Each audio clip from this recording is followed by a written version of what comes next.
ஹல்லேலூயா. ஆமென். கர்த்தர் உங்களை நேசிக்கிறார். நாம் உங்களை கர்த்தர் கண்டிப்பாக நேசிக்கிறார். ஆமென்.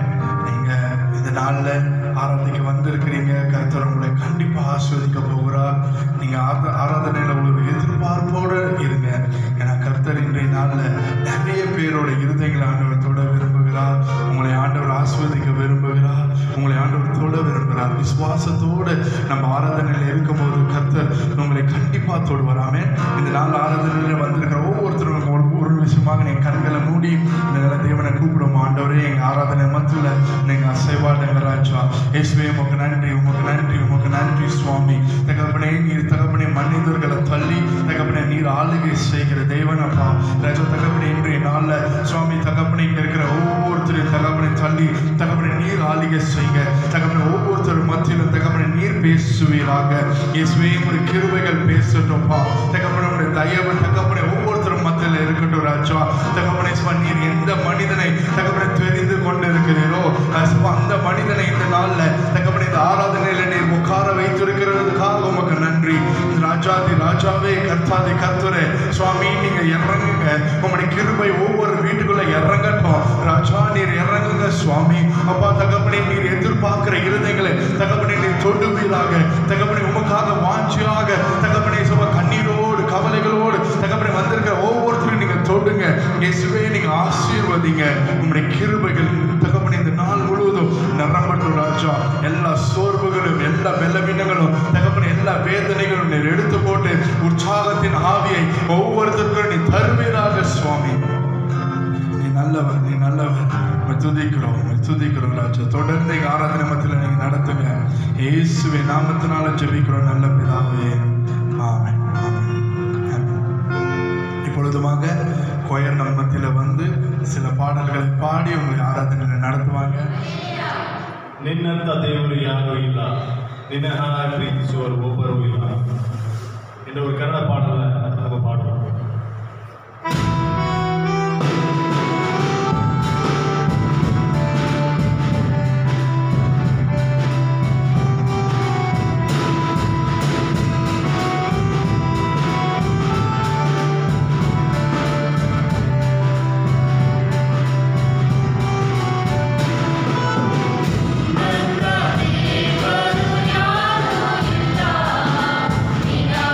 Thank you.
நீ நல்ல தேவன், நீ நல்ல தேவன், நீ நல்ல தேவன், நீ நல்ல தேவன், நீ நல்ல தேவன், நீ வாக்கு மாறாத தேவன் தகப்பனே, நீதி நிறைந்த தேவன் ராஜா தகப்பனே, எங்களை ஆசீர்வதிக்கிற தேவன் நீர் சுவாமி தகப்பனே, நீ நல்லவர். ஒவ்வொரு குடும்பங்கள் மத்தியிலும் தகப்பனே, இன்றைய நாள் வரைக்கும் நீ நல்லவராக இருக்கிறீங்களே, உமக்கு நன்றி ராஜா, உமக்கு நன்றி இயேசுவே தகப்பனே, நீர் பரிசுத்த, நீ பரிசுத்த, நீ பரிசுத்த தகப்பனே, நீர் ஜீவிக்கிற தேவன் சுவாமி தகப்பனே, நீ நல்லவராக இருக்கிறதுக்காக உமக்கு நன்றி. ஒருபோதும் கைவிட மாட்டாரு, ஒரு நாளும் விலகிட மாட்டாரு தேவனே. நமக்கு நன்றி. பொழுதுமாக கரங்களை தட்டி இந்த பாடலை பாடும்போது உள்ளத்தின் ஆழத்திலிருந்து நம் இயேசு நல்லவர், ஒருபோதும் கைவிடார் என்ற பாடலை பாடும்போது உற்சாகமாக கரங்களை தட்டி பாடுங்க. கர்த்தர் உங்களை கைவிட மாட்டார்.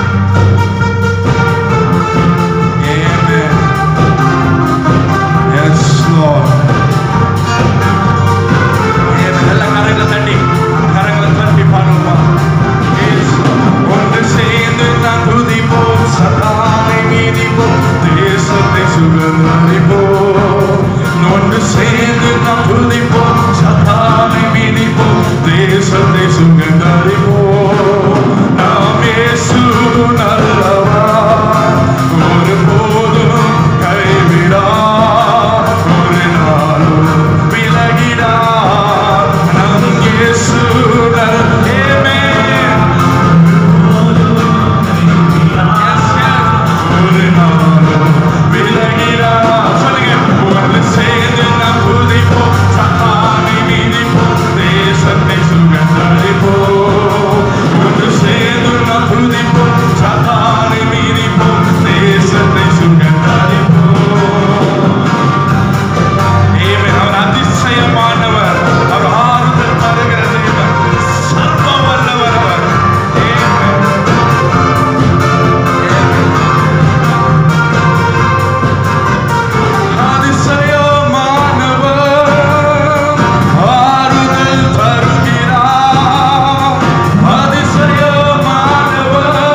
எல்லா கண்களை மூடி அப்படியே கொஞ்ச நேரம் இயேசுப்பா ஒன்று சேர்ந்து நாங்கள் துதிக்கிறோம் சுவாமி.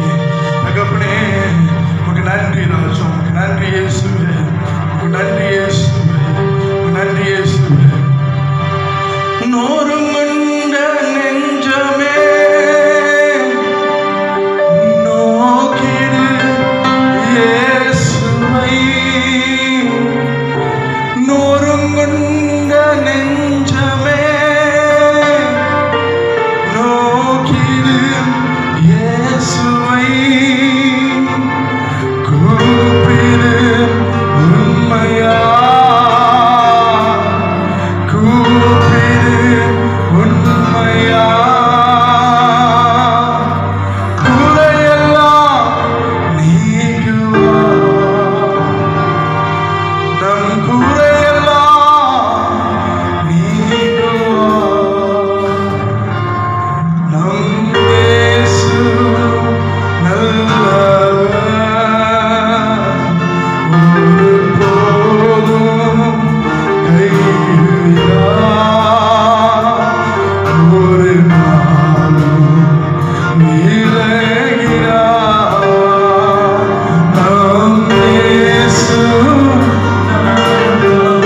ஒருபோதும் கைவிடார்.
சாத்தானின் அதிகாரங்கள் இந்த நாளில் இந்த பாடல்களை பாடும்போது முறியடிக்கப்படுவதற்காக நன்றி.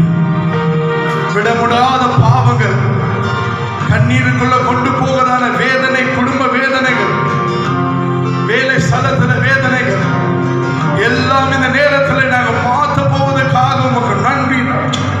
இயேசுவின் வல்லமையினால் இந்த சாத்தானின் கிரிகளை முறியடிக்கிறோம். ஒன்று சேர்ந்து நாங்கள் முறியடிக்கிறோம். தாவீது சொன்ன வண்ணமாக ராஜா, நான் நம்புவேன், நான் உம்மை நம்புவேன் சுவாமி. தகப்பனே, என் சூழ்நிலைகள் எப்படி இருக்கும் போதிலோ எனக்கு தெரியும் நீர் வழிகளை திறக்கிற தேவன், நீர் வழிகளை திறக்கிற தேவன். சகோதரியே, சகோதரனே, விசுவாசியே, இந்த வேளையில நீ கவலையோடு இருக்கலாம். என் கண் முன்பாக கடல் தெரிகிறது. என் கண் முன்பாக கடல் தெரிகிறது. என் பின்னாக எகிப்தியர்கள் துரத்தி கொண்டு வருகிறார்கள். எனக்கு வழி இல்லையே, நான் எங்கே போவேன்? எப்படி இந்த கடலுக்கு மத்தியில் ஆண்டவர் என்னை தள்ளி விடுவாரோ? நான் மறிக்கப்படுவேனோ? நான் நெக்கப்படுவேனோ? நான் கைவிடப்படுவேனோ என்று ஒரு கவலையோடு அங்கலாய் போட நீங்க இருக்கலாம். என் வாழ்க்கை என்ன ஆகும்? என்னை எல்லாரும் கைவிட்டு விட்டார்களே, என் சூழ்நிலைகளும் மோசமாக இருக்கிறது. ராஜா, நான் என்ன ஆவேன் என்று கவலையோடு இருக்கிறீங்களா? இயேசுவை நம்புங்கள். இந்த பாடலை கூட சேர்ந்து நான் நம்புவேன், இயேசு ஒருவரை.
சூழ்நிலையில இருக்கலாம். நீங்கள் விரும்பினவர்கள் உங்களை கைவிட்டு இருக்கலாம். உங்க கணவன் மனைவி உங்களை கைவிட்டு இருக்கலாம். உங்க வேலை ஸ்தலத்தில் இருக்கிறவங்க உங்களை கைவிட்டு இருக்கலாம். உங்க படித்தவர்கள் உன் தாய் தகப்பன் உன்னை கைவிட்டு இருக்கலாம். எல்லாரும் என்னை கைவிட்டாலும் நான் நம்புவேன், இயேசு ஒருவர். நான் நம்புவேன், இயேசு.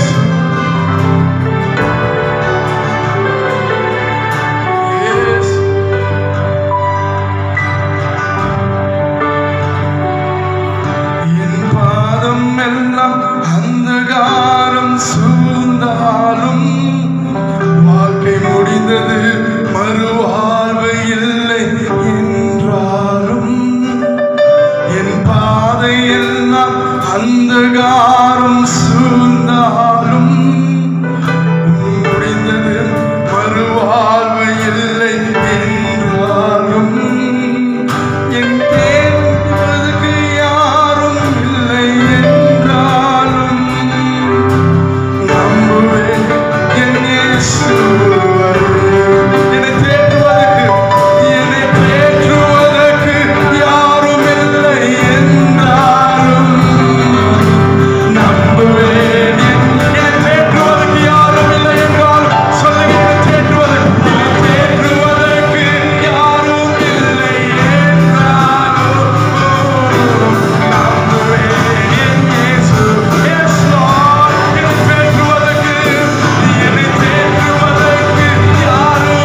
வாழ்க்கை முடிந்தது, மறுவாழ்வு இல்லை என்றாலும் என் பாதையெல்லாம் அந்தகாரம் சூழ்ந்தாலும் வாழ்க்கை முடிந்தது, மறுவாழ்வு இல்லை என்றாலும் என்னை தேற்றுவதற்கு யாரும் இல்லை என்றாலும் நம்புவேன் என் இயேசு ஒருவரே. என்னை தேற்றுவதற்கு யாரும் இல்லை என்றாலும் நம்புவேன் என் இயேசு ஒருவரே. நான் நம்புவதற்கு ஒன்றும் இல்லை என்றாலும் நம்புவேன் என் இயேசு ஒருவரே.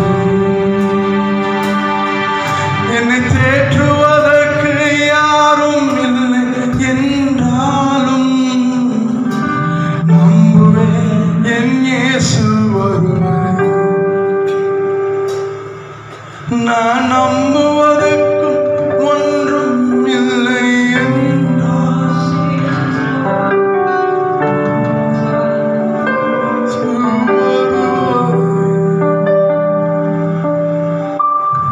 நம்புவேன் என் இயேசு ஒருவரே.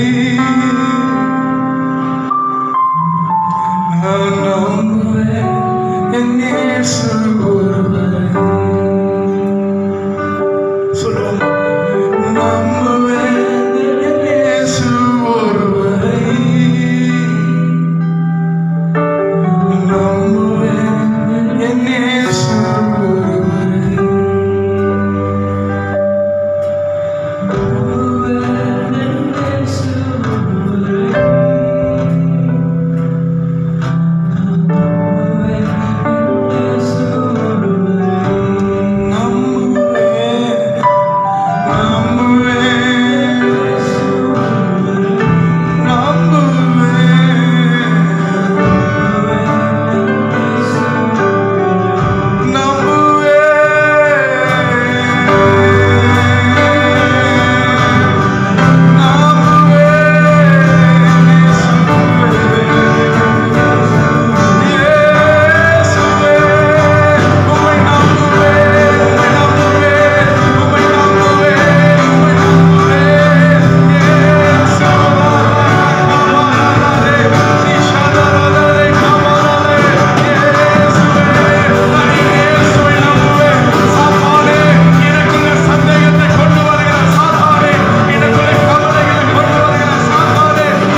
என்றைக்கும் வீணாகாது.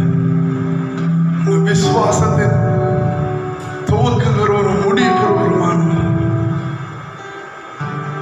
நம்புவதற்கு ஒன்றுமே இல்லை என்று, என்னை தேற்றுவதற்கு ஒருத்தரும் இல்லை என்றால் நான் நம்புவேன் என் இயேசு ஒருவரே.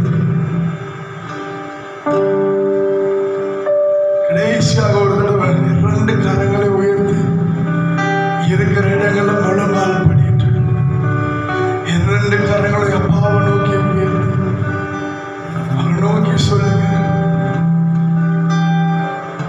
நம்புவேன் என் இயேசு ஒருவரே நம்புவேன், என் இயேசு ஒருவரே நம்புவேன், என் இயேசு ஒருவரே நான் நம்புவேன், என் இயேசு ஒருவரே.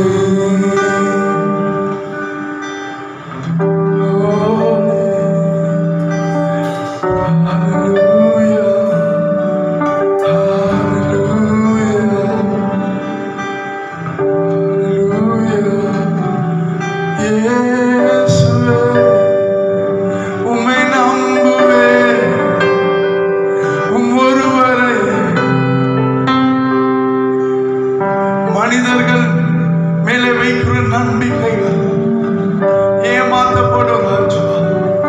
ஆனால் உண்மை நம்பி விசுவாசிக்கிற ஒவ்வொரு நேசித்து நீர் அரவணைத்து நீர் காப்பாற்றுகிற தேவனே.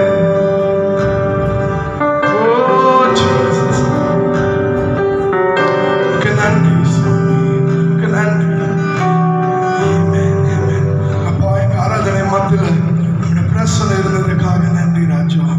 நாங்கள் விசுவாசிக்கிறோம், நாங்கள் நம்புகிறோம், எங்கள் இயேசு ஒருவரை. என் பாதையெல்லாம் அந்தகாரம் சொன்னாலும், வாழ்க்கை முடிந்தது, மறுவாழ்வு இல்லை என்றாலும், நான் நம்புவதற்கு ஒன்றும் இல்லை என்றாலும் நான் நம்புவேன், என் இயேசு ஒருவரை, என் இயேசு ஒருவரை, என் இயேசு ஒருவரை, என் இயேசு ஒருவரை. நம்பிக்கை உன் மேல வைத்திருக்கிறோம். நீங்க சீக்கிரமாக எல்லா காரியங்களையும் மாற்றி எங்களுக்கு ஆசீர்வாதத்தையும் தகப்பனே எங்களுக்கு தயவையும் இரக்கத்தையும் நீங்க தரப்போவதற்காக உமக்கு நன்றி. நீங்க ஆசீர்வாதத்தை பலப்படுத்துங்க, காத்துக்கொள்ளுங்க. இயேசு நாமத்தினால ஜெபிக்கிறோம் நல்ல பிதாவே, ஆமென், ஆமென், ஆமென். இப்பொழுதுமாக கர்த்தர் உங்களை ஆசீர்வதித்தார் என்று நாங்கள் விசுவாசிக்கிறோம். நீங்க தயவு செய்து செய்தி நேரத்தில் உட்கார்ந்த செய்தியை கேட்டுக்கொண்டிருங்க. கர்த்தர் உங்களை ஆசீர்வதிப்பார். மைமுண்டாவதாக. இந்த அருமையான காலவேளையிலே தேவனுடைய பிள்ளைகளாகிய ஒவ்வொருவருக்கும் இயேசு கிறிஸ்துவின் நாமத்தினாலே வாழ்த்துக்களை தெரிவித்துக் கொள்கிறேன். இந்த நாளிலே உங்களோடு கூட இந்த ஆன்லைன் மூலமாக தேவனுடைய வார்த்தைகளை பகிர்ந்து கொள்வதிலே மிகுந்த மகிழ்ச்சி அடைகிறேன். கர்த்தர் உங்களை ஆசீர்வதிப்பாராக. கர்த்தருக்கு மைமுண்டாவதாக. ஒரு நிமிஷம் இந்த தேவனுடைய வார்த்தைகளுக்காக நம் கண்களை மூடி நாம் ஜெபிக்கலாம். Thank you Lord. இருந்த இடத்துல விதமாக கண்களை மூடி நாம் பயபக்தியோடு கூட தேவனே என்னோடு கூட உங்களுடைய வார்த்தைகளுக்கு கூட பேசும். இந்த வார்த்தைகளை ஆண்டவரை கேட்டு அதன்படி நடப்பதற்கு தேவன் எனக்கு கிருபை செய்யும் என்று சொல்லி நம்ம எல்லாரும் ஆண்டோட சமூகத்தில் ஜெபிக்கலாமா? ஹல்லேலூயா, ஹல்லேலூயா, ஹல்லேலூயா, ஹல்லேலூயா. ஆவியானவரே, நாங்கள் மை துதிக்கிறோம், மை துதிக்கிறோம், மை துதிக்கிறோம், மை போற்றுகிறோம், மை வாழ்த்துகிறோம், வணங்குகிறோம். ஆண்டவரே, தேவாதி தேவனும் ராஜாதி ராஜாவுமாய் இருக்கிற எங்கள் பரலோகத்தின் தேவனை நாங்கள் மை சோதரிக்கிறோம், மை சோதரிக்கிறோம். ஆண்டவரே, ஹல்லேலூயா, ஹல்லேலூயா, ஹல்லேலூயா, ஹல்லேலூயா, ஹல்லேலூயா, ஹல்லேலூயா. நன்றி ஆண்டவரே, நன்றி இயேசுவே, நன்றி இயேசுவே, நன்றி இயேசுவே, நன்றி இயேசுவே. நன்றியோடு கூட நாங்கள் உம்மை துதிக்கிறோம். இந்த அருமையான கால வேளையிலே நாங்கள் உம்மை துதிக்கிறோம், உம்மை போற்றுகிறோம், உம்மை வாழ்த்துகிறோம், உம்மை வணங்குகிறோம். ஆண்டவரே, நாங்கள் உம்மை சோதரிக்கிறோம், உம்மை சோதரிக்கிறோம், உம்மை சோதரிக்கிறோம். அப்பா உமக்கு சோதரம் ஆண்டவரே. ஹல்லேலூயா, ஹல்லேலூயா, ஹல்லேலூயா, ஹல்லேலூயா. சத்தியமும் ஜீவனுமாய் நித்தமும் வாழ்ந்திடும் கர்த்தனே எங்கட்கு கரம் தந்து என்றும் காத்திடும். சுத்தமாய் நடப்பதற்கும் சுத்த ஆவி தந்திடும். சித்தமோடு இந்த வழி வந்திறங்கிடும். வானம் திறந்தருளும் பல தானங்களை இந்நேரம் அதில் மனவனை ஞானமுள்ள வல்ல குருநாதனை தேனிலும் மதுரம் திவ்ய ஆசீர்வாதங்கள். தேனிலும் மதுரம் திவ்ய ஆசீர்வாதங்கள். என்னை முற்றும் மாற்றிட உன்னதமென நூற்றிடும். இன்னும் இன்னும் ஈசனேவும் நல்வரங்கள் ஈந்திடும். கண்ணிகளில் சிக்கிடாமல் கண்மணி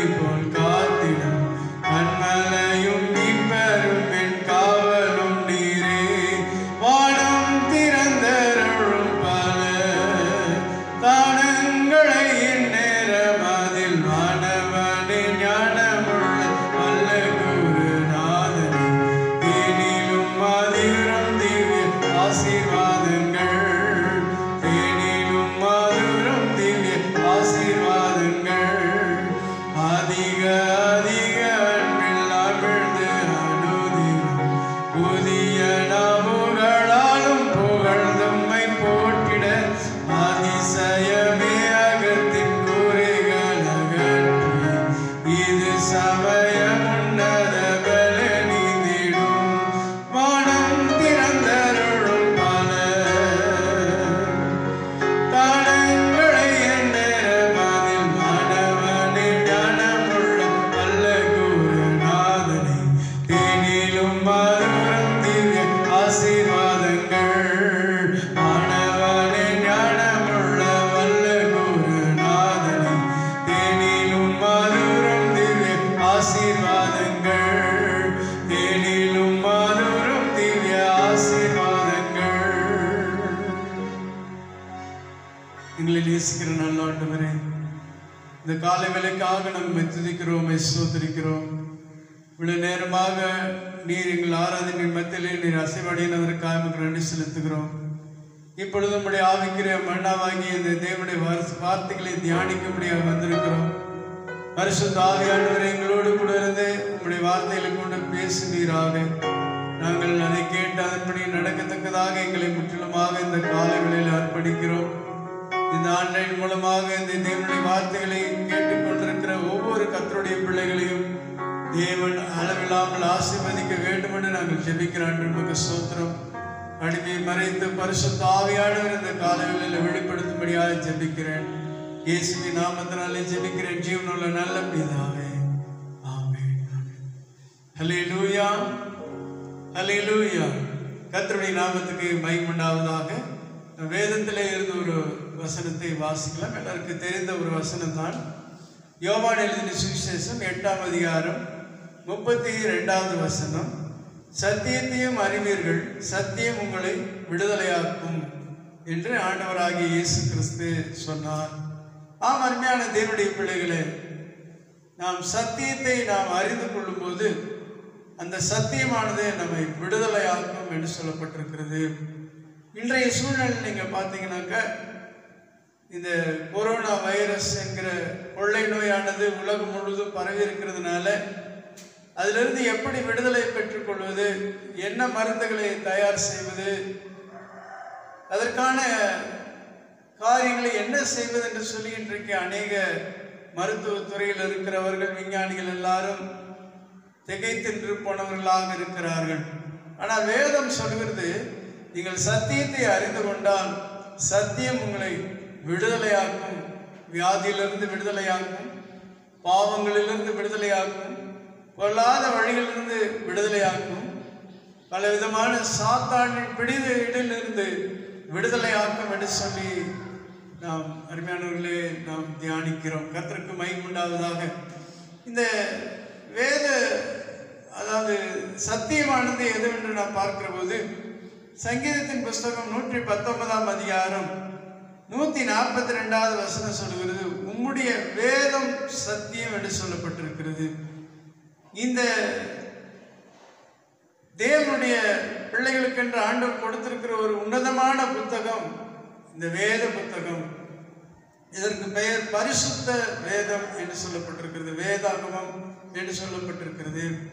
ஆகவே இந்த சத்திய வேதமானது, இந்த வேத புத்தகமானது அது சத்தியமாயிருக்கிறது. இந்த வேத புஸ்தகத்திலே, இந்த சத்திய புத்தகத்திலே நீங்கள் பார்க்கிற போது அங்கே பழைய ஏற்பாடு என்றும் புதிய ஏற்பாடு என்றும் 2 ஆகமங்கள் இருக்கிறது. அந்த பழைய ஏற்பாட்டிலே 37 அதிகாரங்கள் 39 அதிகாரங்களும், புதிய ஏற்பாட்டிலே 27 அதிகாரங்களாக மொத்தம் 66 வேத புத்தகங்கள் நமக்கு கொடுக்கப்பட்டிருக்கிறது. கர்த்தருக்கு ஸ்தோத்திரம் உண்டாவதாக. ஆகவே இந்த வேத புத்தகத்தை நாம் அறிந்து கொண்டால், இந்த சத்தியத்தை நாம் அறிந்து கொண்டால், சத்தியம் நம்மை நிச்சயமாகவே எல்லா விதமான ரோகங்களிலிருந்து வியாதிகளிலிருந்தும் விடுதலையாக்கும் என்பதிலே எந்த விதமான சந்தேகமும் இல்லை. இந்த வேதத்தை அறிந்து கொள்ள வேண்டும் என்றால் நாம் என்ன செய்ய வேண்டும்? சங்கீதத்தின் புஸ்தகம் 1ஆம் அதிகாரம் 2ஆம் வசனம் சொல்லுகிறது, இரவும் பகலும் அவருடைய வேதத்தில் பிரியமாயிருந்து இங்கே தியானிக்கிற மனுஷன் பாக்கியவான் என்று சொல்லப்பட்டிருக்கிறது. ஆம், அருமையான தேவனுடைய பிள்ளைகளே, நாம் வேதத்தின் மேல் பிரியமாயிருந்து இரவும் பகலும் அவருடைய வேதத்தில் தியானமாய் இருக்க வேண்டும். அப்பொழுது தேவன் நமக்கு விடுதலை தருகிறவராயிருக்கிறார். இந்த வேதத்தை நாம் என்ன செய்ய வேண்டும் என்று சொன்னால், இரவும் பகலும் நாம் தியானிக்கிறவர்களாக இருக்க வேண்டும். வாசிக்கிறவர்களாக மாத்திரமல்ல, தியானிக்கிறவர்களாக இருக்க வேண்டும். வாசிப்பது என்பது ஒரு சாதாரண புத்தகம் வாசிப்பது போல. ஆனால் தியானிப்பது என்று அந்த வசனம், அந்த வார்த்தைகள் என்ன சொல்லுகிறது, இந்த வேதத்தில் இருக்கிற அந்த புஸ்தகம் என்ன சொல்லுகிறது என்று சொல்லி நாம் தியானிப்பது. கர்த்தருக்கு மகிமை உண்டாவதாக. அருமையானவர்களே, எப்படி சில மிருக ஜீவன்கள் அது தங்களுடைய ஆகாரத்தை புசிக்கிறதா இருக்கும், அதற்கு பிறகு அவைகள் தனிமையாக உட்கார்ந்து தான் புசித்த அந்த ஆகாரங்களை மறுபடியுமாக தன்னுடைய வாய்க்கு கொண்டு வந்து அசை போடுகிறது. அப்படி அசை போட்டு அதற்கு பிறகு தன்னுடைய உடலுக்குள்ளாக வயிற்றுக்குள்ளாக அதை அனுப்புகிறது. அதுபோலதான் வேத வசனமும் இந்த வேத புத்தகமும் அப்படிதான் நாம் இரவும் பகலும் தியானிக்க வேண்டும். இந்த வசனம் என்ன சொல்லுகிறது, இந்த வேதம் என்ன சொல்லுகிறது என்று தியானிக்கிற ஒரு அனுபவம். அப்பொழுது அப்படிப்பட்டவன் பாக்கியவான் என்று சொல்லி ஆண்டவர் சொல்லி இருக்கிறார். கர்த்தருக்கு ஸ்தோத்திரம் உண்டாவதாக. இரண்டாவதாக நாம் பார்க்கிற போது சங்கீதத்தின் புஸ்தகம் 119 அதிகாரம் 1வது வசனத்தில் வாசிக்கும் போது, கர்த்தருடைய வேதத்தின்படி நடக்கிற உத்தம மார்க்கத்தார் பாக்கியவான்கள் என்று சொல்லப்பட்டிருக்கிறது. ஆகவே வேதத்தை நாம் வாசிக்கிறது, வேதத்தை நாம் தியானிக்கிறது மாத்திரமல்ல, இந்த வேதத்தில் சொல்லப்பட்டிருக்கிற ஒவ்வொரு காரியங்களுக்கும் நாம் கேட்டு அதன்படி நடக்கிறவர்களாக இருக்க வேண்டும் என்று சொல்லப்பட்டிருக்கிறது. இப்ப கர்த்தருடைய வேதத்தின்படி நடக்கிற உத்தம மார்க்கத்தார் பாக்கியவான்கள்.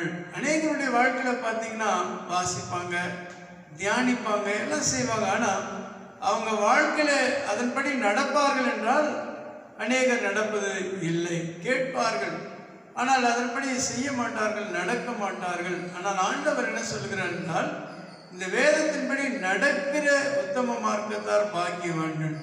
தேவனுடைய பிள்ளைகள் வேதத்தை வாசிக்கிறது, தியானிக்கிறது மாத்திரமல்ல, அதன்படி நடக்கிறவர்களாகவும் இருக்க வேண்டும் என்று சொல்லி ஆண்டவர் சொல்லுகிறார். கர்த்தருக்கு மகிமை உண்டாவதாக.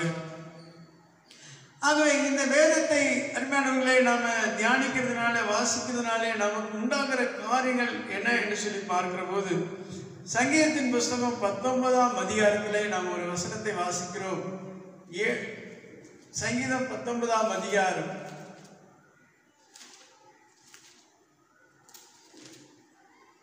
7வது வசனம் சொல்லுகிறது, கர்த்தருடைய வேதம் குறைவற்றதும் ஆத்மாவை உயிர்ப்பிக்கிறதுமாய் இருக்கிறது. கர்த்தருடைய சாட்சி சத்தியமும் வேதையை ஞானியாக்குகிறதுமாய் இருக்கிறது என்று சொல்லப்பட்டிருக்கிறது. ஆக கர்த்தருடைய வேதமானது குறைவற்றது. இந்த வேத புஸ்தகத்தை நீங்கள் படிக்க படிக்க, அதை தியானிக்க தியானிக்க அதில் ஒரு குறைவும் இல்லை. அது குறைவற்றது. இன்னும் படிக்க வேண்டும், இன்னும் தியானிக்க வேண்டும். நாம் படிக்க படிக்க அது புதுசாகவே இருக்கிறது போல இருக்கு.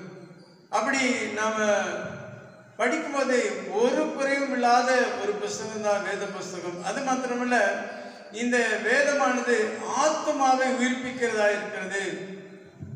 அருமையான தேவனுடைய பிள்ளைகளே, இந்த உலகத்திலே ஏதாவது பிரச்சனை சோதனை வந்தால் நம்முடைய ஆத்மாவிலே நாம் கலங்கி விடுகிறோம், நமக்கு பயம் வந்து விடுகிறது. அதனால நாம் வியாதிப்பட்டு படுத்தவர்களாய் மாறி விடுகிறோம். பலவிதமான அங்கே வேதனைகளை நாம் அனுபவிக்கிறவர்களாக இருக்கிறோம். ஆனால் இந்த வேத புஸ்தகத்தை நாம் தியானிக்கும் போது இந்த வேதம் நமக்கு ஆத்மாவை அது உயிர்ப்பிக்கிறதா இருக்கிறது. அது ஒரு புது பலனை தருகிறதா இருக்கிறது. நம்முடைய சோதனைகள், வேதனைகள், கவலைகள், பயங்கள் எல்லாவற்றையும் நீக்கி நமக்கு ஒரு புதிய ஒரு தெம்பை அல்லது பலனை தருகிறதா இருக்கிறது. அதனாலதான் இங்க சொல்றார் தாவீது, இந்த வேதமானது அது குறைவற்றதும் ஆத்மாவை உயிர்ப்பிக்கிறதுமா இருக்கிறது. இப்போ நம்ம அதை வேதத்தை பிடித்துக் கொள்ளும் போது, அதை நம் தியானிக்கும் போது நம்முடைய ஆத்மாவை உயிர்ப்பிக்கிறது. அப்பொழுது எல்லாம் நம்மை விட்டு நீங்கி போகிறது என்று சொல்லப்பட்டிருக்கிறது. கர்த்தருக்கு ஸ்தோத்திரம் உண்டாவதாக. அப்ப இந்த வேதமானது சத்தியம் என்று சொல்லி பார்த்தோம். இரண்டாவதாக நாம் பார்க்கிற போது யோவான் எழுதின சுவிசேஷம் 17 அதிகாரத்திலே நாம் ஒரு வசனத்தை வாசிக்கிறோம். 17 அதிகாரம் 17வது வசனத்தில் இப்படியா சொல்லப்பட்டிருக்கிறது, உம்முடைய சத்தியத்தினாலே அவர்களை பரிசுத்தமாக்கும், உம்முடைய வசனமே சத்தியம் என்று சொல்கிறார். ஆமாம், இரண்டாவதாக அவருடைய வசனம் அது சத்தியமாயிருக்கிறது. இந்த வேதத்தில் அநேக வசனங்கள் இருக்கிறது. இந்த வசனங்கள் எல்லாம் அது சத்தியம். ஆகவே இந்த வசனங்களை நாம தியானிக்கும் போது அது நமக்கு சத்தியமாக இருக்கிறது, அது நமக்கு பிரயோஜனம் உள்ளதாக இருக்கிறது. கர்த்தருடைய நாமத்துக்கு மகிமை உண்டாவதாக. இந்த வசனங்கள் எல்லாம் பார்த்தீங்கன்னாக்கா வேதம் சொல்கிறது புடமிடப்பட்டவைகள் என்று சொல்லப்பட்டிருக்கிறது. 2 சாமுவேல் 22:31 சங்கீதம் 18ஆம் அதிகாரம் 30ஆம் வசனத்திலேயும் நீதிமொழிகள் 30ஆம் அதிகாரம் 5ஆம் வசனத்திலே நீங்கள் பார்க்கிற போது தேவனுடைய வசனம் எல்லாம் புடமிடப்பட்டவைகள் என்று சொல்லப்பட்டிருக்கிறது. ஆகவே இந்த வசனங்கள் ஏதோ யாரோ எழுதுனது, கடமைக்காக எழுதுனது அல்லது கற்பனையாக எழுதுனது அல்ல. இந்த வசனங்கள் எல்லாம் புடமிடப்பட்டு சரியான முறையில் எழுதப்பட்டிருக்கிறது இந்த வேதத்திலே. ஆகவே இந்த வேத வசனம் தான் சத்தியம் என்று சொல்லப்பட்டிருக்கிறது. ஆகவே இந்த வேத வசனமாகிய சத்தியத்தை ஒருவன் அறிந்து கொள்ளும் போது அவனுக்கு விடுதலை உண்டாகும் என்று சொல்லப்பட்டிருக்கு. கர்த்தருக்கு ஸ்தோத்திரம் உண்டாவதாக. இந்த வேத வசனத்தை குறித்து ஆண்டவராகிய இயேசு கிறிஸ்து உண்மையாக சொன்ன ஒரு சம்பவத்தை நாம் இந்த நாட்களில் பார்க்க போகிறோம். விசேஷமாக நீங்க பார்த்தீங்கன்னா மத்தேயு எழுதின சுவிசேஷத்தில் இந்த வசனத்தை ஒரு விதைக்கு ஒப்பனையாக இயேசு கிறிஸ்து சொல்லி இருக்கிறார். மத்தேயு எழுதின சுவிசேஷம் 13ஆம் அதிகாரம் 3ஆம் வசனத்திலிருந்து 8ஆவது வசனம் வரைக்கும் வாசிக்கும் போது அங்கே சில விதைகளை குறித்து ஆண்டவர் உவமைகளாக சொல்லுகிறார். அவர் அநேக விசேஷங்களை உவமைகளாக அவர்களுக்கு சொன்னார். கேளுங்கள், விதைக்கிறவன் ஒருவன் விதைக்க புறப்பட்டான். அவன் விதைக்கையில் சில விதை வழியருகே விழுந்தது. பறவைகள் வந்து அதை பட்சித்து போட்டது. சில விதை அதிக மண்ணில்லாத கற்பாறை இடங்களில் விழுந்தது. மண் ஆழமாய் இராததினாலே அது சீக்கிரமாய் முளைத்தது. வெயில் ஏறின போதோ தீந்து போய் வேறு இல்லாமையால் உலர்ந்து போயிற்று. சில விதை முள்ளுள்ள இடங்களில் விழுந்தது. முள் வளர்ந்து அதை நெருக்கி போட்டது. சில விதையோ நல்ல நிலத்தில் விழுந்து சிலது 100ஆகும், சிலது 60ஆகும், சிலது 30ஆகும் பலன் தந்தது என்று ஆண்டவராய் இயேசு விதையை குறித்து ஒரு உவமையை சொல்கிறார். இந்த விதையானது எதை குறித்து அவர் சொல்லுகிறார் என்றால் தேவனுடைய வசனத்தை குறித்து சொல்லுகிறார். நீங்கள் அதே மத்தேயு எழுதின சுவிசேஷம் 13ஆம் அதிகாரம் 18ஆவது வசனத்திலிருந்து வாசிக்கும் போது அங்கே இயேசு அந்த விதையை வசனத்துக்கு ஒப்பனையாக சொல்லுகிறார். ஆகையால் விதைக்கிறவனை பற்றி உவமையை கேளுங்கள். ஒருவன் ராஜ்யத்தின் வசனத்தை கேட்டும் உணராதிருக்கும் போது பொல்லாங்கன் வந்து அவன் இருதயத்தில் விதைக்கப்பட்டதை பறித்துக் கொள்ளுகிறான். அவனே வழியருகே விதைக்கப்பட்டவன். கற்பாறை இடங்களில் விதைக்கப்பட்டவன் வசனத்தை கேட்டு உடனே அதை சந்தோஷத்தோடு ஏற்றுக்கொள்ளுகிறான். ஆகிலும் தனக்குள்ளே வேறு இல்லாததினால் கொஞ்ச காலம் மாத்திரம் நிலைத்திருப்பான். வசனத்து நிமித்தம் உபத்திரவமும் துன்பமும் உண்டானவுடனே இடறல் அடைவான். முள்ளுகளுள்ள இடங்களில் விதைக்கப்பட்டவன் வசனத்தை கேட்கிறவனாயிருந்தும் உலக கவலையும் ஐஸ்வர்யத்தின் மயக்கமும் வசனத்தை நெருக்கி போடுகிறதுனால் அவனும் பலனற்று போவான். நல்ல நிலத்தில் விதைக்கப்பட்டவனோ வசனத்தை கேட்கிறவனும் உணர்கிறவனுமாய் இருந்து 100ஆகவும் 60ஆகவும் 30ஆகவும் பலன் தருவான் என்றார். அருமையான தேவனுடைய பிள்ளைகளே, இந்த விதையை ஆண்டவர் வசனத்துக்கு ஒப்பனையாக சொல்லி இருக்கிறத நம்ம பார்க்கிறோம். முதலாவதாக அந்த வசனத்தை, அதாவது விதையை ஆகிய வசனத்தை ஒருவன் என்ன செய்கிறான், போடுகிற போது அது வழியருகே விழுந்து விடுகிறது. வழியருகே விழுந்து விடுகிறதான அந்த வசனமானது, அந்த வசனத்தை கேட்கிறார்கள், ஆனாலும் உணராதபடிக்கு இருக்கிறதுனால வசனத்தை கேட்பார்கள், ஆனால் அதை உணர மாட்டார்கள். ஏதோ பேசுகிறார்கள், நாம கேட்போம் என்று சொல்லி இருப்பாங்க. ஆனா உணராது இருக்கிற போது அங்கே வசனம் சொல்லுகிறது, பொல்லாங்கன் வந்து அவன் இருதயத்தில் விதைக்கப்பட்டதை பறித்துக் கொள்ளுகிறான். அவனே வழியருகே விதைக்கப்பட்டவன். அவன் உணரணும். தேவனுடைய வசனத்தை கேட்கிறது மாத்திரல்ல, அந்த வசனம் என்ன சொல்லுகிறது என்பதை உணர வேண்டும். அந்த வசனம் என்னுடைய வாழ்க்கையில எந்த அளவுக்கு பிரயோஜனமாக இருக்கிறது என்று உணர வேண்டும். அது என்னுடைய வாழ்க்கையில என்ன கற்றுக் கொடுக்கிறது என்பதை உணர வேண்டும்.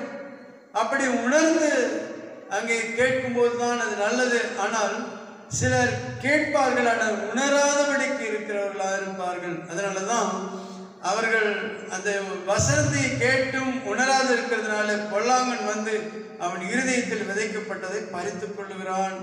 அவனே வழியறிய விதைக்கப்பட்டவன். இரண்டாவதாக ஒரு காரியத்தை இயேசு சொல்லுகிறார். இரண்டாவது விதை, அதாவது வசனமானது கற்பாறை இடங்களிலே விதைக்கப்பட்டவன். ஆமர்களே, அவன் விதையை தூவுகிற போது சில விதைகள் கற்பாறையின் மேல் விழுந்து விடுகிறது. ஆனால் அங்கே அந்த கற்பாறையின் மேல் விதைக்கப்பட்ட வசனத்தை கேட்கிறார்கள். உடனே அதை சந்தோஷமாய் ஏற்றுக்கொள்கிறான். ஆகிலும் தனக்குள்ளே வேறில்லாதவனாய் கொஞ்ச காலம் மாத்திரம் நிலைத்திருப்பான். வசனத்து நிமித்தம் உபத்திரமும் துன்பமும் உண்டானவுடனே இடரல் அடைவான். கற்பாறையின் மேல் விதைக்கப்பட்ட விதை, கற்பாறையின் மேல் விதைக்கப்பட்ட வசனம் என்பது ஒரு மனுஷன் அவன் கேட்கிறான், சந்தோஷமாய் ஏற்றுக்கொள்கிறான். ஆமாரிங்களே, நீங்க ஒருவன் ஆண்டவராக இயேசுவை ஏற்றுக்கொள்ளுகிற ஆரம்பத்தில் நீங்க பார்த்தீங்கன்னா ரொம்ப உற்சாகமா வருவாங்க. உற்சாகமாய் வேதத்தை கேட்பார்கள். உற்சாகமாய் தேவனுக்கு முன்பாக வந்து ஆராதிப்பார்கள், மகிமைப்படுத்துவார்கள். வர வர போக போக பார்த்தீங்கன்னாக்கா ஆண்டவரை விட்டு விலகி போய் விடுவார்கள். அநேகர் அப்படிதான். அநேக வாலிபர்கள், அநேக வயதானவர்கள், எத்தனையோ பேர் ஆண்டவரை விட்டு விலகி போகிறார்கள். அதுக்கு காரணம் என்னன்னா, ஆரம்பத்தில் அவங்க சந்தோஷமா ஏற்றுக்கொள்வார்கள். போக போக அவர்கள் தேவனுடைய வார்த்தையை மறந்தவர்களாக, விலகி போகிறவர்களாக அங்கே இருப்பார்கள். கர்த்தருக்கு மகிமை உண்டாவதாக.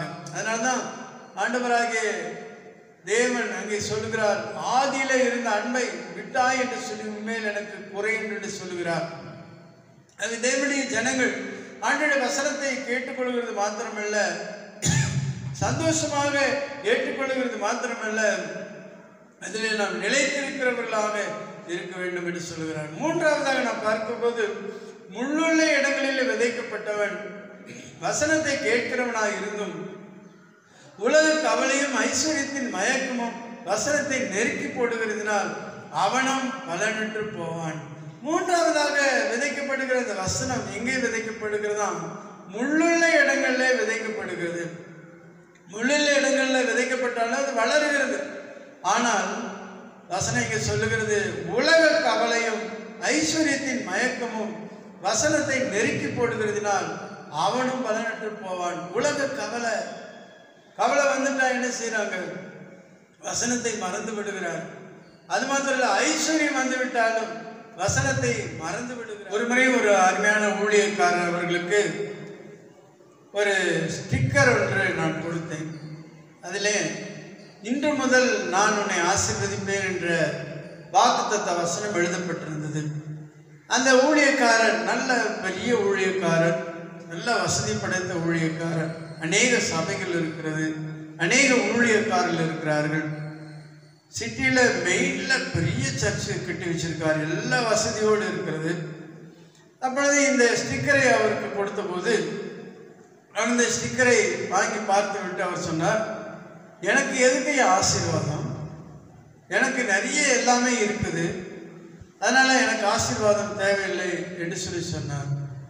நான் அவர்கிட்ட திருப்பி பேசுவதற்கு எனக்கு முடியல. ஏன்னா அவர் என்னுடைய மூத்த ஊழியக்காராக இருந்ததுனால நான் எதுவுமே பேசல. ஆனால் மனதுக்குள்ளே எனக்கு கொஞ்சம் கஷ்டமாக இருந்துச்சு. அன்றைக்கு யாக்கோபுடைய வாழ்க்கையை பார்க்கும்போது 2 பரிவாரங்களோடு தான் அவன் வந்தான். ஆனாலும் கூட அவன் ஆண்டவருடைய சமூகத்தில், ஆண்டவரே நீர் என்னை ஆசீர்வதிக்க வேண்டும் என்று சொல்லி அவன் போராடி கேட்டான். அப்போ இந்த உலகத்தில் எவ்வளவுதான் நமக்கு இருந்தாலும், ஆசீர்வாதமா இருந்தாலும், தேவனுடைய ஆசீர்வாதம் நமக்கு இருந்தால்தான் நல்லது. தேவன் நம்மை ஆசீர்வதிக்க வேண்டும்.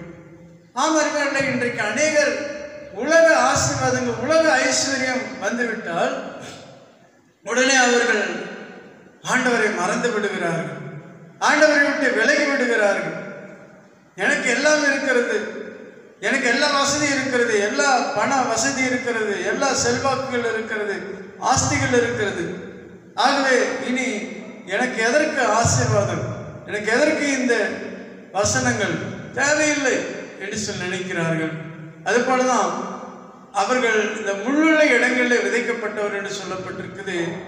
அவர்கள் அந்த ஐஸ்வர்ய மயக்கத்தினாலே வசனமானது அவர்களை நெருக்கி போடுகிறதுனால் அவனும் பலனற்று போகிறான் என்று சொல்லப்பட்டிருக்கிறது. உலக கவலை, ஐயோ அது இல்லையே இது இல்லையே, என்ன செய்வது, நாளைக்கு என்ன செய்வது என்று சொல்லி அங்கலாய்த்தவர்களாக, யாராவது ஏதாவது உதவி செய்ய மாட்டார்களா, ஏதாவது கொடுக்க மாட்டார்களா என்று சொல்லி அதை குறித்தே கவலைப்பட்டு கலங்கி கொண்டிருக்கிற ஒரு சூழ்நிலை.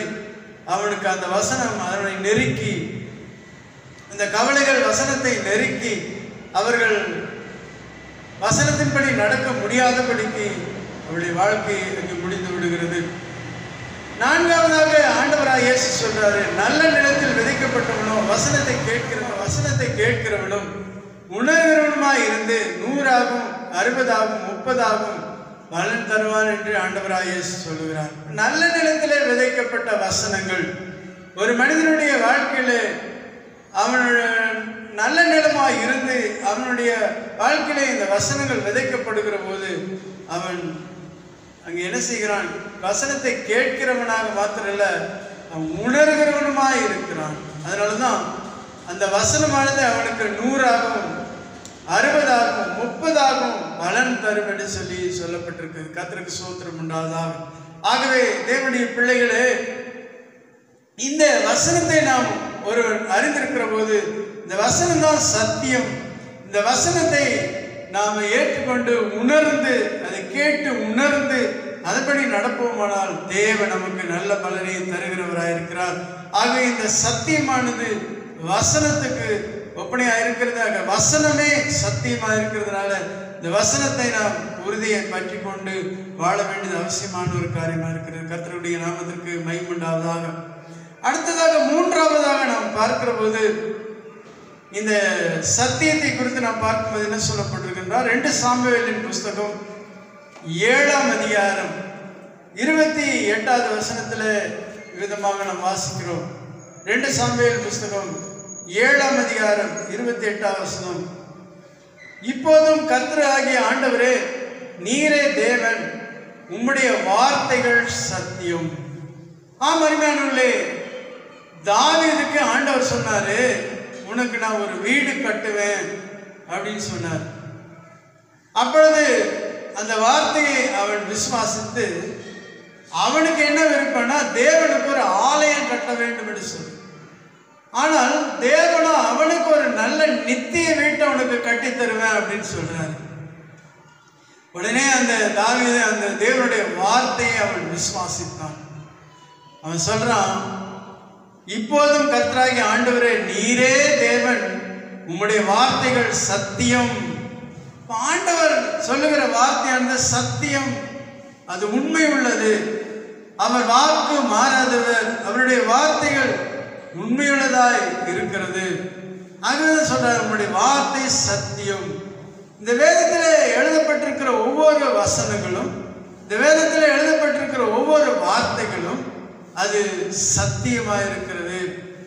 இந்த உலகத்திலே அருமையானவர்களே, எத்தனையோ வார்த்தைகள் இருக்கிறது, எத்தனையோ புஸ்தகங்கள் இருக்கிறது, எத்தனையோ வார்த்தைகள் அங்கே இருந்தாலும் கூட வேதத்திலே எழுதப்பட்டிருக்கிற ஒவ்வொரு வார்த்தைகளும் சத்தியம்.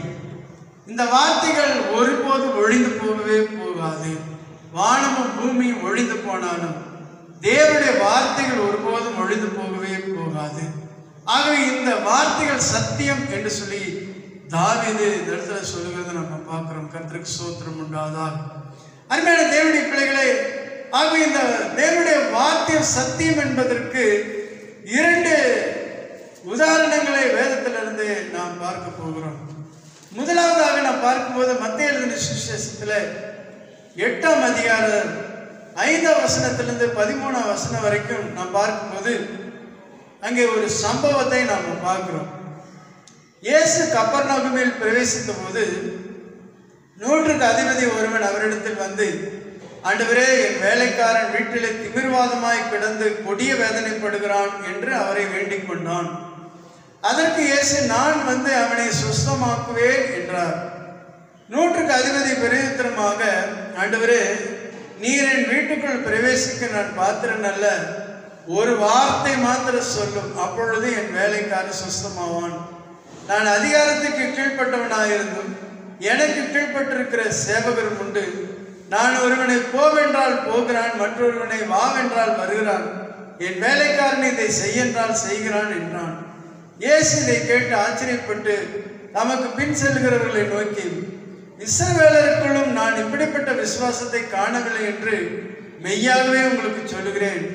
அநேகர் கிழக்கிலும் மேற்கிலும் இருந்து வந்து பரலோக ராஜ்யத்தில் ஆபிரகாம், ஈசாக்கு, யாக்கோபு என்பவர்களுடனே பந்தியிருப்பார்கள். ராஜ்யத்தின் புத்திரரோ புறம்பான இருளிலே தள்ளப்படுவார்கள். அங்கே அழியும் பற்கடுக்கும் உண்டாயிருக்கும் என்று உங்களுக்கு சொல்லுகிறேன் என்றார். பின்பு இயேசு 100க்கு அதிபதியை நோக்கி, நீ போகலாம், நீ விசுவாசப்படியே உனக்கு ஆக்கடவுது என்றார். அந்த நாழிகையிலே அவன் வேலைக்காரன் சுஸ்தமானான். அருமையானவர்களே, இங்கே பாருங்கள், 100க்கு அதிபதியாக இருக்கிற ஒரு மனிதன் தன்னுடைய வேலைக்காரன் வியாதியாக இருக்கிற போது இயேசுவிடத்தில் வந்து என் வேலைக்காரன் சுஸ்தமாக வேண்டும் என்று சொல்லி கேட்கிறான். அப்பொழுது இயேசு சொல்லுகிறார், நான் வந்து அவனை சுஸ்தமாக்குவேன். ஆனால் 100க்கு அதிபதி சொல்றாரு, ஆண்டவரே, நீர் என் வீட்டுக்குள் பிரவேசிக்க நான் பாத்திரன் அல்ல, ஒரு வார்த்தை மாத்திரம் சொல்லும், அப்பொழுது என் வேலைக்காரன் சுஸ்தமாவான். இந்த 100க்கு அதிபதி அவன் ஆண்டவருடைய வார்த்தையின் மேலே எவ்வளவு விசுவாசம் வைத்திருக்கிறான். சொல்றான், என் வீட்டுக்கு வருவதற்கு நான் பாத்திரன் அல்ல, எனக்கு எல்லா அதிகாரம் இருக்கிறது, நான் அதிகாரத்துக்கு கீழ்ப்பட்டவனாயிருந்தும் எனக்கு கீழ்ப்பட்டிருக்கிற சேவகரும் உண்டு. நான் ஒருவனை போவென்றால் போகிறான், மற்றொருவனை வாவென்றால் வருகிறான், என் வேலைக்காரனை இதை செய்யென்றால் செய்கிறான். ஆனாலும் நீர் என்னுடைய வீட்டுக்குள்ள பிரவேசிக்க நான் பாத்திரன் அல்ல. ஆகவே நீ ஒரே ஒரு வார்த்தை சொல்லும், என்னுடைய வேலைக்காரன் சுஸ்தமாவா என்று சொன்னான். உடனே ஆண்டவராய் இயேசு கிறிஸ்து அவனை பார்த்து மற்ற ஜனங்களை பார்த்து சொல்லுகிறார், தமக்கு பின் செல்கிறவர்களை நோக்கி, இஸ்ரவேலருக்குள்ளும் நான் இப்படிப்பட்ட விசுவாசத்தை காணவில்லை என்று சொல்லுகிறார். சொல்லி அவனை பார்த்து, உன் விசுவாசத்தின்படியே ஆக்கடுவது என்று சொன்ன உடனே அந்த நாளிலே இருந்து அவருடைய வேலைக்காரன் சுகமானான் என்று சொல்லப்பட்டது. ஆம், அருமையான தேவனுடைய பிள்ளைகளே, ஆண்டவராய் இயேசு கிறிஸ்துவினுடைய வார்த்தைக்கு அவ்வளவு வல்லமை இருக்கிறது.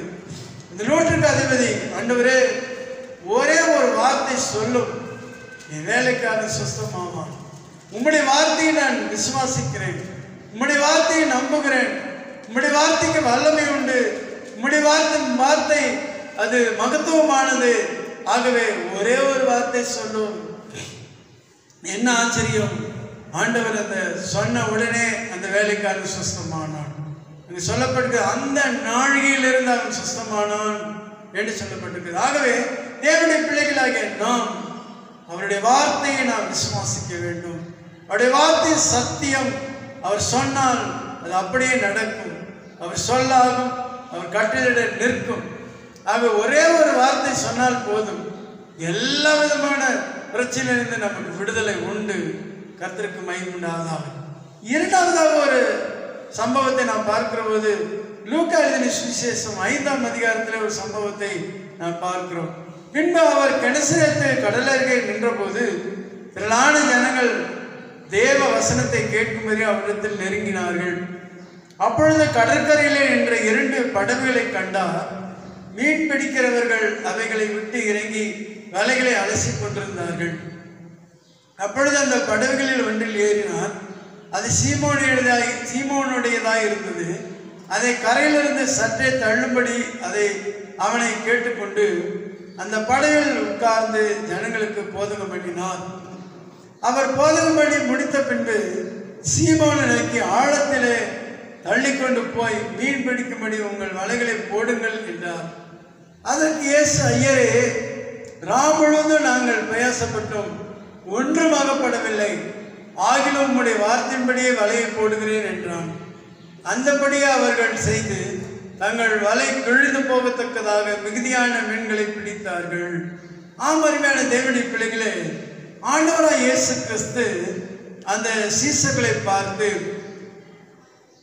அவர்களிடத்திலே சொல்லுகிறார், நீங்கள் ஆழத்திலே தள்ளி கொண்டு போய் மீன் பிடிக்கும்படி உங்கள் வலைகளை போடுங்கள் என்று சொல்லுகிறார். அப்பொழுது சீமோன் என்ன சொல்லுகிறான்? ஆண்டவராய் இயேசுவை பார்த்து, ஐயரே, ராம் முழுவதும் நாங்கள் பிரயாசப்பட்டோம், ஒன்றும் அகப்படவில்லை, ஆகிலும் உம்முடைய வார்த்தையின்படியே வலைகளை போடுகிறேன் என்று சொன்னான். அருமையானவர்களே, அந்த சீசர்கள், இந்த சீமோன் ராம் முழுவதும் மீன் பிடிப்பதற்காக கடலில் வலையை போட்டு பிரயாசப்படுகிறார். அவர்கள் மீன் பிடிக்கிறதா அவர்களுக்கு தொழிலாக இருக்கிறது, அதுதான் அவர்களுக்கு வேலை. மீன் எந்த இடத்துல மீன் போட்டால் எவ்வளவு கிடைக்கும், என்ன மீன் கிடைக்கும் என்றெல்லாம் தெளிவாய் அறிந்திருக்கிறவர்கள். கடலிலே தன்னுடைய வாழ்க்கையை அவர்கள் கழித்தவர்கள். கடலிலேயே அவர்கள் வாழ்க்கை இருந்தது. எந்த இடத்துல மீன் இருக்கும், ஆழத்துல போனா இருக்குமா, கரையில இருக்குமா, எங்கே இருக்கும் என்று சொல்லி அவனுக்கு நல்லா தெரியும். ஆனாலும் கூட அவன் சொல்றான், ஆண்டவரே, நான் ராம் முழுதும் பிரயாசப்பட்டிருக்கிறேன், ஆனாலும் உங்களுடைய வார்த்தையின்படி நான் போடுகிறேன் என்று சொல்லி அவனுடைய வார்த்தை படியாக அவன் வலைகளை போட்ட போது அங்கே நடந்த காரியம் பாருங்க. தங்கள் வலை கிழிந்து போகத்தக்கதாக மிகுதியான மீன்களை பிடித்தார்கள். பார்த்தீங்களா, என்ன ஒரு ஆச்சரியம்! அவருடைய வார்த்தைக்கு எவ்வளவு வல்லமை இருக்கிறது பாருங்க. அவர் சொன்னாரு, நீங்கள் வலைகளை ஆழத்துல கொண்டு போய் போடுங்கள் என்று சொன்னார். அடுத்த வசனம் சொல்லுகிறது, அவர்கள் படகு நிரம்பத்தக்கதாக அங்கே மீன்கள் வந்தது. அப்பொழுது மற்றவர்களுடைய படைகளையும் அங்கே கூப்பிட்டு அவர்களே செய்கை காட்டி அவர்கள் வந்து 2 படகுகள் அமிழத்தக்கதாக மீன்களை எடுத்தார்களாம். அருமையான தேவனுடைய பிள்ளைகளே, ஆண்டவராய் இயேசு கிறிஸ்துவின் வார்த்தைக்கு நல்லவே இருக்கிறது. அநேக இடங்களில் பார்த்தீங்கன்னா இயேசு ஒரே வார்த்தை சொன்ன உடனே விசுவாசம் பறந்து போயிருக்கிறது. இயேசு ஒரே வார்த்தை சொன்ன உடனே மரித்தவர்கள் உயிரோடு எழுந்திருக்கிறாங்க. இயேசு ஒரே வார்த்தை சொன்ன உடனே அநேக ஜனங்கள் விடுதலை பெற்றிருக்கிறாங்க, சுகம் பெற்றிருக்கிறாங்க. அவருடைய வார்த்தைக்கு அவர்கள் வல்லமை உண்டு. ஆகவேதான் தாவீது சொல்லுகிறார், உம்முடைய வார்த்தை சத்தியம், நீர் ஒரு வார்த்தை சொன்னால் அது சத்தியமாய் நடக்கும், உண்மையை நடக்கும் என்று சொல்லுகிறார். இந்த வார்த்தையாகிய சத்தியத்தை நாம் அறிந்து கொள்ளும் போது, வசனமாகிய சத்தியத்தை நாம் அறிந்து கொள்ளும் போது, வேத புஸ்தகத்தை நாம் அறிந்து கொள்ளும் போது அது நமக்கு விடுதலையை தருகிறதா இருக்கிறது. சத்தியத்தையும் அறிவீர்கள், சத்தியம் உங்களை விடுதலையாக்கும். இன்றைக்கு அநேகர் ஏன் இந்த இயேசுவை ஏற்றுக்கொள்ளாமல் இருக்கிறாங்க தெரியுமா? இந்த இயேசுக்கு தங்களுடைய வாழ்க்கையை கொடுக்காமல் இருக்கிறாங்க தெரியுமா? அவர்கள் இந்த சத்தியத்தை அறிந்து கொள்ளாமல் இருக்கிறதுனாலதான். சத்தியத்தை எவன் அறிந்து கொள்ளுகிறானோ அவனுக்கு விடுதலை உண்டு. அருமையானவர்களே, இந்த காலகட்டத்தில் நாம் இப்படிப்பட்ட கொள்ளை நோயிலிருந்து விடுவிக்கப்பட வேண்டுமானால் நாம் வேதமாகிய சத்தியத்தை அறிந்து கொள்ள வேண்டும், வசனமாகிய சத்தியத்தை அறிந்து கொள்ள வேண்டும், தேவனுடைய வார்த்தையாகிய சத்தியத்தை நாம் அறிந்து கொள்ள வேண்டும். அதை அறிந்தது மாத்திரமல்ல, உணர்ந்து அதன்படி நடக்கிறவர்களாக இருக்க வேண்டும். வேதத்தின்படி நடக்கிற உத்தம மார்க்கத்தார் பாக்கியவான்கள். சத்திய வசனத்தை கை கொண்டு நடக்கிறவர்கள் பாக்கியவான்கள். சத்திய வார்த்தைகளை கேட்டு அதன்படி செய்கிறவர்கள் பாக்கியவான்கள். அருமையான தேவனுடைய பிள்ளைகளே, அன்றைக்கு ஆபிரகாமுடைய வாழ்க்கையில நீங்க பார்த்தீங்கன்னா, ஆண்டவர் சொன்ன வார்த்தைக்கு அப்படியே கீழ்ப்படிந்து அவனுடைய தேசத்தை, அவனுடைய இனத்தை, அவனுடைய சொந்த பந்தங்கள் எல்லாவற்றையும் விட்டு அவன் வந்தான். அவனை பாருங்க, ஆண்டவர் ஒரு பெரிய சீமானாய் மாற்றினார். அவன் எல்லாரையும் காட்டிலும் மேல ஒரு ஆசீர்வதிக்கப்பட்ட ஒரு மனிதனாக இருந்தார். ஆண்டவர் சொன்னார், நான் உன்னை ஆசீர்வதிக்கவே ஆசீர்வதிப்பேன், உன் பெயரை பெருமைப்படுத்தவே என்று சொன்னார். அதே போல இன்றைக்கு வரைக்கும் ஆபிரகாமை ஆண்டவர் உயர்த்தி வைத்திருக்கிறார், அவருடைய சந்ததியை உயர்த்தி வைத்திருக்கிறார். அதுக்கு காரணம் ஆண்டுடைய வசனத்திற்கு, வார்த்தைக்கு அவன் செவி கொடுத்து அதுபடி நடந்ததுதான் காரணமாக இருக்கிறது. இன்றைக்கு அருமையானவர்களே, எத்தனை ஜனங்கள் இந்த வேதத்திற்கு முக்கியத்துவம் கொடுக்கிறோம், இந்த வேதத்தை இரவு பகலும் தியானிக்கிறவர்கள் எத்தனை பேர்? எப்பொழுது பார்த்தாலும் செல்போனையும் நோண்டி கொண்டிருக்கிறோமா? அதில் வருகிறதான காரியங்களையும் நம்ம பார்த்து கொண்டிருக்கிறோமா? அது தேவனுடைய வசனத்துக்கு எந்த அளவுக்கு முக்கியத்துவம் கொடுக்கிறோம்? தேவனுடைய வசனத்தை எவ்வளவு வாசிக்கிறோம்? மாமூலா சங்கீதம் எடுத்து வாசித்து விட்டு, அல்லது நீதிமொழிகள் ஒரு அதிகாரத்தை வாசித்து விட்டு, இன்னும் அதிகமாக சிலர் பார்த்தீங்கன்னா அங்கே காலையில் எழுந்திருச்சு அவசரமாக ஜெபித்து விட்டு கேலண்டரில் இருக்கிற வசனத்தை வாசித்து விட்டு போய் விடுகிறார்கள். அதுவா அப்படியா? தேவனுடைய வார்த்தைக்கு எந்த அளவுக்கு நம்ம செவி கொடுக்கிறோம்? தேவன் சொல்லுகிறபடி எல்லாம் செய்கிறோமா? தேவனுடைய வார்த்தைக்கு கீழ்ப்படிந்து நடக்கிறோமா? தேவனுடைய கட்டளைகளுக்கு கீழ்ப்படிந்து நடக்கிறோமா? நாம் ஆராய்ந்து பார்க்க வேண்டியதாக இருக்கிறது. ஏன் இந்த உலகத்தில் இப்படிப்பட்டதான சம்பவங்கள், கொள்ளை நோய்கள் வருவதற்கு காரணம் என்ன? தேவனுடைய ஜனங்கள் வேதத்திற்கு முக்கியத்துவம் கொடுப்பதில்லை. தேவனுடைய ஜனங்கள் தேவனுடைய வசனத்தை கைக்கொள்வதில்லை. தேவனுடைய ஜனங்கள் தேவனுடைய வார்த்தைகளை அசட்டை பண்ணுகிறார்கள். தேவனுடைய வார்த்தையின்படி செய்வதில்லை, கேட்பதில்லை. அதனாலதான் இப்படிப்பட்ட சம்பவங்கள். அதனாலதான் தேவனாய் கர்த்தர் சொன்னார், என் நாமம் தரிக்கப்பட்ட என் ஜனங்கள் தங்களை தாழ்த்தி தங்களுடைய பாவங்களை அறிக்கை செய்து தங்களுடைய பொல்லாத வழிகளை விட்டு திரும்பினால், திரும்பி அவரை நோக்கி பார்க்கும் போது அவர் தேசத்துக்கு க்ஷேமத்தை தரும் என்று சொல்லி இருக்கிறார். தேசத்துக்கு க்ஷேமம் வேணுமா? கர்த்தருடைய பிள்ளையே, நீ வேதமாகிய சத்தியத்தை அறிந்து கொள். தேசத்துக்கு க்ஷேமம் வரணுமா? வசனமாகிய சத்தியத்தை அறிந்து கொள். தேசத்துக்கு க்ஷேமம் வரணுமா? அவருடைய வார்த்தையாகிய சத்தியத்தை அறிந்து கொள். அறிந்து கொள்வதில் மாத்திரமில்லை, அதன்படி நடக்க வேண்டும், அதன்படி செய்ய வேண்டும். அப்பொழுது நம்முடைய தேசத்துக்கு க்ஷேமத்தை தருவார். இந்த பிரச்சனைகளுக்கு முடிவு உண்டாகும். இந்த கொள்ளை நோய்க்கு ஒரு முடிவு உண்டாகும், ஒரு விடுதலை உண்டாகும். தேவனுடைய ஜனங்கள் அதிகமாக அவருடைய சத்தியத்தை அறிந்து கொள்ளுகிற போது எல்லாவற்றிலிருந்தும் விடுதலை நமக்கு உண்டாயிருக்கும். கர்த்தருக்கு மகிமை உண்டாகும். பாவத்திலிருந்து விடுதலை, சாபங்களிலிருந்து விடுதலை ஆண்டவர் நிச்சயமாக தருகிறவராக இருக்கிறார். ஆகவே நம் சத்தியத்தை அறிந்து கொள்ள வேண்டும். சத்தியம் நம்மை விடுதலை ஆக்குகிறதா இருக்கிறது. நம்ம எல்லாரும் வாய்களை திறந்து நாம் கொஞ்ச நேரம் சோத்திரத்தை நாம துதித்து மகிமைப்படுத்துவோமா? ஹல்லேலூயா, ஹல்லேலூயா. ஓ நன்றி, நன்றி, நன்றி ஆண்டவரே, நன்றி ஆண்டவரே, நன்றி இயேசுவே. எல்லாரும் ஜெபிங்க, எல்லாரும் கண்களை மூடி ஜெபிங்க. ஆண்டவரே, உம்முடைய ஆண்டவரே சத்தியத்தை நாங்கள் ஆண்டவரே அறிந்து கொள்ள வேண்டும். ஆண்டவரே, உம்முடைய சத்தியத்தை நாங்கள் அறிந்து கொள்ள வேண்டும். ஆண்டவரே, உம்முடைய சத்தியத்தின்படி நாங்கள் நடந்து கொள்ள வேண்டும். ஆண்டவரே, ஹல்லேலூயா, ஹல்லேலூயா, ஹல்லேலூயா, ஹல்லேலூயா, ஹல்லேலூயா, ஹல்லேலூயா. எல்லாரும் வாய்களை திறந்து ஆண்டவரை ஸ்தோத்திரம் பண்ணுங்க. ஹல்லேலூயா. நன்றி ஆண்டவரே, நன்றி ஆண்டவரே, நன்றி ஆண்டவரே, நன்றி ஆண்டவரே, நன்றி ஆண்டவரே. ஹல்லேலூயா. ஓ நன்றி ஆண்டவரே. உம்முடைய சத்தியம் ஆண்டவரே, வேதமே உம்முடைய சத்தியம் ஆண்டவரே, உம்முடைய வசனம் சத்தியம் ஆண்டவரே, உம்முடைய வார்த்தைகள் சத்தியம் ஆண்டவரே. இவைகளை நாங்கள் ஆண்டவரை தியானிக்கணும் ஆண்டவரே, இவைகளை நாங்கள் கேட்க வேண்டும், இவைகளை நாங்கள் வாசிக்க வேண்டும் ஆண்டவரே, இவைகளை நாங்கள் கை கொள்ள வேண்டும் ஆண்டவரே. இந்த வேதத்தின்படி நாங்கள் நடக்கிறவர்களா இருக்க வேண்டும் ஆண்டவரே. எங்களை ஒப்பு கொடுக்கிறோம் அப்பா. இந்த கால வேளையில எங்களை ஒப்பு கொடுக்கிறோம் ஆண்டவரே. உம்முடைய வேதத்தை தியானிக்காதபடிக்கு இருந்த அந்த பாவத்தை நீர் மன்னிப்பீராக. உம்முடைய ஆண்டவர் வசனத்தை ஆண்டவரை வாசிக்காமல் ஆண்டவரே வசனத்தை கேட்டு உணராமல் இருந்த அந்த பாவத்தை நீர் மன்னிப்பீராக. உம்முடைய வார்த்தைகள் எப்படி செய்யாதபடிக்கு, அதை கேட்டு நடக்காதபடிக்கு ஓ எங்களுடைய செவியை விலக்கி இருந்த ஓ அந்த காரியங்களை ஆண்டவரை மன்னிக்கும்படியாக நாங்கள் ஜெபிக்கிறோம் அப்பா. எல்லாரும் கேளுங்க, எல்லாரும் அறிக்கை செய்யுங்க. ஹல்லேலூயா, ஹல்லேலூயா. சத்தியத்தையும் அறிவுகள் சத்தியங்களை விடுதலையாக்கும். ஹல்லேலூயா. உமக்கு ஸ்தோத்திரம் ஆண்டவரே. இந்த வேத புத்தகம் நம்முடைய ஆத்மாவை உயிர்ப்பிக்கிறதா இருக்கிறது. ஹல்லேலூயா.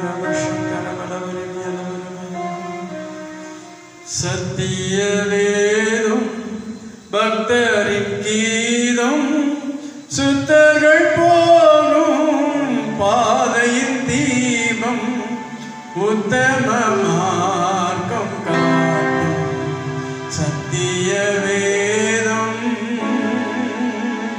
எத்தனை துன்பம் துயரம் வந்தும் பக்தனை தேற்றிடும் ஔஷதம். எத்தனை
சத்தியத்தையும் அறிவீர்கள், சத்தியம் உங்களை விடுதலையாக்கும்.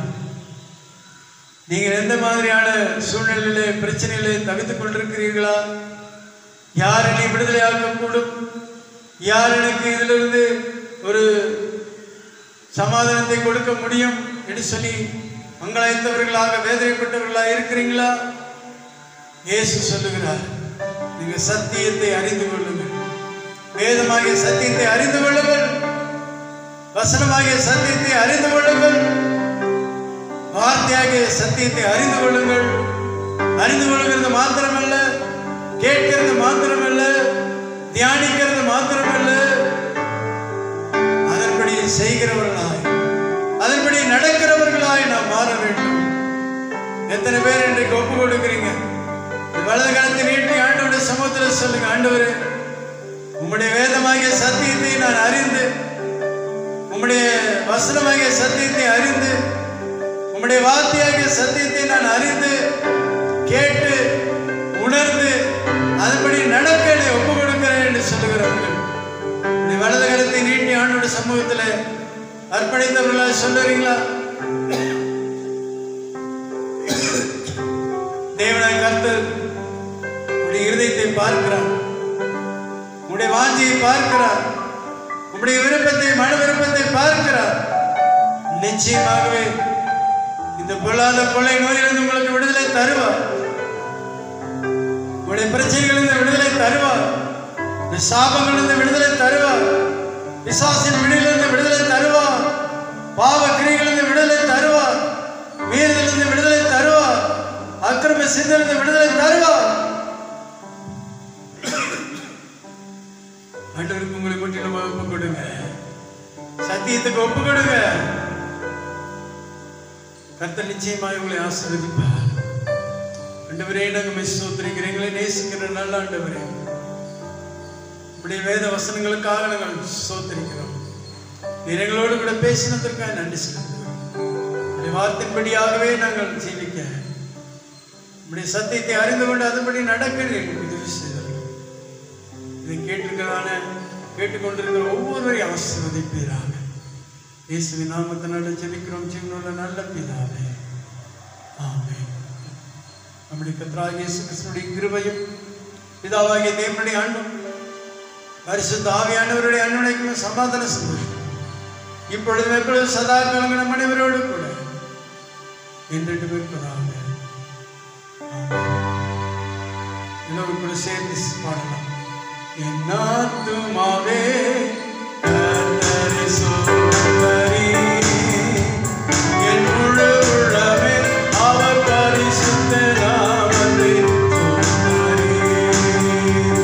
என் ஆத்துமாவே கர்த்தரை ஸ்தோத்திரி, என் முழு உள்ளமே அவர் பரிசுத்த நாமத்தை ஸ்தோத்திரி. அவர்